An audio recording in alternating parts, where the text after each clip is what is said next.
Most influential and high-tech companies the world has ever seen. But have you ever wondered what it's like to work there? Microsoft's sprawling headquarters is no vanilla corporate office. Instead, it's more of a miniature city, with its own transit system, shopping mall, tree houses, and even a grimy lake for dunking cocky senior executives.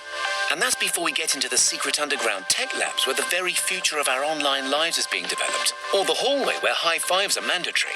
So join us today as we don our trusty lanyard and delve deep inside the Microsoft headquarters. Covering an area of just over 500 acres in the Seattle suburb of Redmond, Washington, Microsoft headquarters is quite rightly known as a campus. And just like a university or college campus, it comprises dozens of buildings, over 100 all told, as well as sports fields, woodland trails, and secluded courtyards for taking well-earned breaks. The company moved onto this site, a former chicken farm, in February of 1986, just a month before going public and commencing its meteoric rise to the top of the tech sector. Initially, just 6 buildings were constructed, with a capacity of 800 employees. Today, by contrast, some 50,000 people work on the Redmond campus. Those first 6 buildings were numbered rather than named, as befits a nerdy software outfit, and that naming convention has continued right up to the present day. Employees navigating Microsoft's rambling campus using its own dedicated fleet of hybrid minibuses have to constantly keep track of what number building does what. If you're paying them a visit, chances are you'll swing by building 92 first, as it's home to the Microsoft Visitor Center. Inside, you'll find a company museum telling the rich history of the tech giant. You'll no doubt seize the opportunity to play with up-to-the-minute versions of Microsoft software like the Forza Racing series or recent acquisition Minecraft. There's also a chance to zhuzh up your LinkedIn profile, another Microsoft subsidiary, and try out the freshest gadgets Microsoft reckon will be revolutionizing your workplace in the not-too-distant future. And if you want, there's even a Microsoft apparel store with a whole section dedicated to Bing merchandise. If you visit Building 16, be sure to make your way into the courtyard, where Walk of Fame-style panels have been installed in the flagstones to commemorate the great Microsoft product launches of the past. Building 8 is where a reportedly young, shy executive by the name of Bill Gates met his future wife Melinda.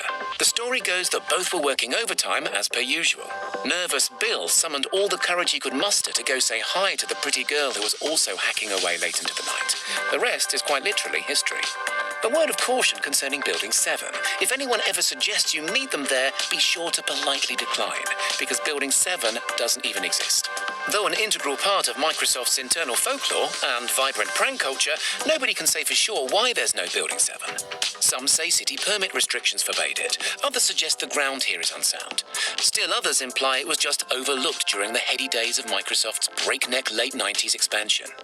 Just as mysterious in its own way, Building 87 is where some of the company's most advanced hush-hush research happens. There's no way of knowing for sure what goes on in there, but teasing references to an Orwellian-sounding Department of Human Data or the hypnotic, noise-suppressing anechoic chamber provide plenty of fuel for speculation around whatever Willy Wonka madness they're up to inside.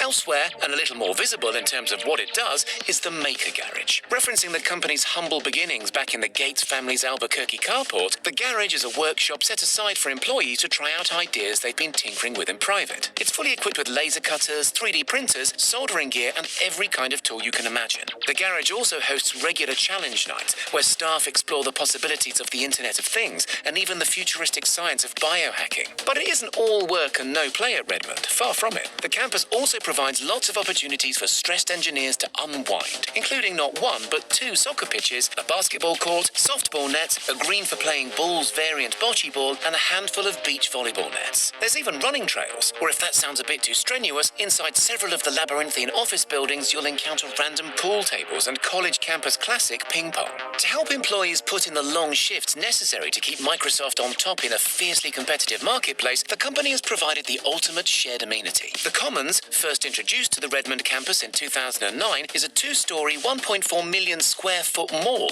with ample retail space and dining options. Microsoft makes a point of supporting local Seattle business, which is why hungry punters who visit the Commons can sup on their Pike Place coffee as they nibble on their flying pie pizza. In terms of retail, there's everything here, from guitar stores to bike repair workshops, a hair salon, an auto body shop, and several cell phone retailers, although don't expect to find the latest iPhone anywhere around here. Microsoft strive to make the most of Washington State estate's glorious natural setting. Recently, a cluster of treehouse offices and meeting rooms were constructed on the campus, allowing staff to get up in the canopy for a refreshing lungful of inspiration. And nestled among the original clump of low-rise 80s offices is a famous body of water staff call Lake Bill, after, well, you've guessed it. According to company tradition, managers and even top-level executives like Gates and co-founder Steve Ballmer plunge into the murky pond whenever a new product launch exceeds their expectations or overcomes their initial skepticism. All this is designed to foster a culture of collaboration and a sense of family at Microsoft. And if you're lucky enough to visit the Microsoft campus yourself, be sure to play along,